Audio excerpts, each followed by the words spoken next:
Absinthe est le nom d'une étoile dans l'Apocalypse 8, 10, 11. Le troisième ange sonna de la trompette et du ciel tomba une grande étoile qui brûlait comme un flambeau. Elle tomba sur le tiers des fleuves et sur les sources d'eau. Le nom de cette étoile est Absinthe. Le tiers des eaux fut changé en absinthe et beaucoup d'hommes moururent à cause de ces eaux, parce qu'elles étaient devenues amères. Il s'agit du troisième jugement par les trompettes qui sont décrites dans l'Apocalypse. Les 7 trompettes sont les jugements du 7e sceau, Apocalypse 8, 1, 5. La première trompette provoque de la grêle et du feu qui détruisent une grande partie de la vie végétale dans le monde. Apocalypse 8, 7.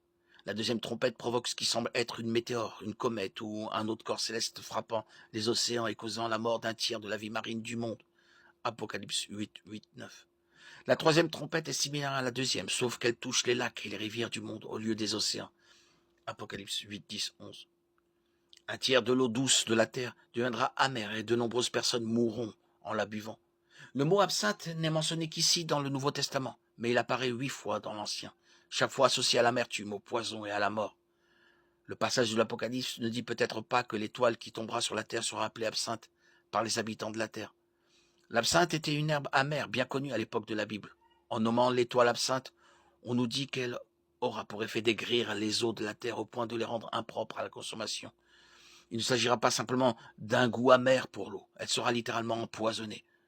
Si un tiers de la population de la planète n'a plus accès à l'eau potable, il est facile d'imaginer le chaos et la terreur qui en résulteront. Les humains ne peuvent survivre que quelques jours sans eau, et les habitants des régions touchées seront si désespérés qu'ils boiront l'eau empoisonnée, causant la mort de milliers, voire de millions de personnes.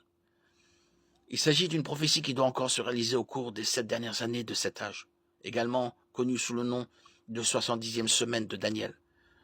Ce n'est qu'une des catastrophes naturelles des 7 trompettes qui entraîneront très rapidement l'ascension de l'Antichrist au pouvoir mondial. Apocalypse, chapitre 13. Étant donné qu'un tiers de la terre est détruit par les jugements des trompettes, il ne s'agit que d'un jugement partiel de la part de Dieu. Sa pleine colère n'est pas encore déclenchée.